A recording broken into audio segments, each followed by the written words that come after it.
আসসালামু আলাইকুম ওয়া রাহমাতুল্লাহি ওয়া বারাকাতুহু। ইন্নাল হামদালিল্লাহ ওয়াস সালাতু ওয়াস সালামু আলা রাসূলিল্লাহ। প্রিয় বন্ধুগণ, আপনারা কেমন আছেন? আশা করি সকলেই ভালো আছেন। আমি আল্লাহ পাকের অপার কৃপায় ভালো আছি। বন্ধুগণ, শীতের আধিক্যতার কারণে অনেকেই পানি পান করতে চায় না। খাবার খাওয়া যখন শুরু করে, তো পানি সাথে নিয়ে বসে ঠিক, কিন্তু এতটুকু পরিমাণ পানি পান করে যাতে গলা থেকে খাবারটা নিচে নামে, এরপরে আর পানি পান করে না। চিন্তা করে যে আধা ঘন্টা পরে পান করি, কিন্তু পরে আর পানির কথা খেয়াল থাকে না, কারণ শীত বেশি, ঠান্ডা বেশি, এই জন্য পানি পান করে না। এর দ্বারা কি হয়? তো এর দ্বারা তার এই আস্তে আস্তে গ্যাস তৈরি হয়, গ্যাস্ট্রিক হয়। অর্থাৎ তখন দেখা গেছে অনায়াসে টয়লেট ক্লিয়ার হয় না, যার দরুন কি হয়? ক্ষয় রোগে আক্রান্ত হয়। এরকম পুরুষরা ক্ষয় রোগে আক্রান্ত হয়, নারীরা সাদাস্রাবে আক্রান্ত হয়। কেন?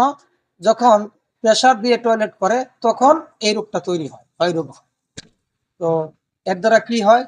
যখন প্রেসার দিয়ে সে টয়লেট করে, তখন মাথা ব্যথা করে, মাথা গরম হয়ে যায়, ঘুম আসে না।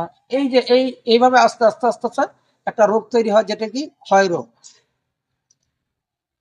তাই যদি না হবে, তাহলে শীতের সময় ক্ষয় রোগ মানুষের বেশি দেখা যায়।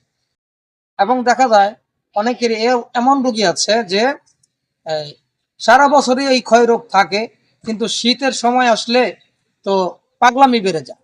এর অর্থ হইল, ক্ষয় রোগে যদি কোনো ব্যক্তি আক্রান্ত হয়, তাহলে শরীরের ক্যালসিয়াম আস্তে আস্তে শরীর থেকে বের হয়ে যায়, চলে যাওয়ার দরুন কি হয়? মাথা চড়া হয়ে যায়, মাথা গরম হয়ে যায়। তো শীতের মৌসুম আসলে তো তার এই মাথার পাগলামিটা বেশি বেড়ে যায়।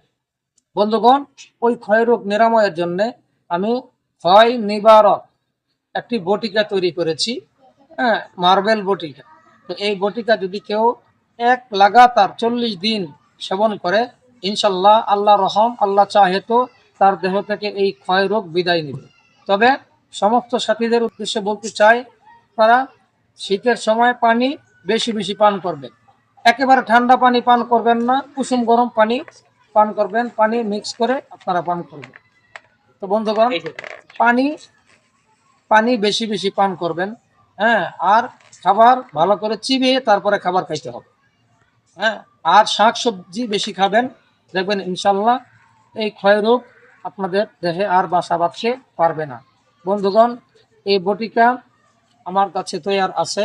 যাদের প্রয়োজন হবে, আপনারা যদি মনে করেন যে না, হুজুর যে কথাগুলি বলছে আসলে এগুলি খাস কথা বা সঠিক কথা, তাহলে যদি আপনারা প্রয়োজন মনে করেন, তাহলে আমার থেকে এই বটিকা আপনারা সংগ্রহ করবেন। আমার ভিডিওর নিচে নাম্বার দেওয়া থাকবে, ইনশাল্লাহ ওই নাম্বারে যোগাযোগ করবেন, আমার থেকে এই বটিকা আপনারা নিতে পারবেন। বন্ধুগণ, ভিডিও ভালো লাগলে কমেন্ট করবেন, সাবস্ক্রাইব করবেন, আমার জন্য দোয়া করবেন। আসসালামু আলাইকুম ওয়া রাহমাতুল্লাহি ওয়া বারাকাতুহু।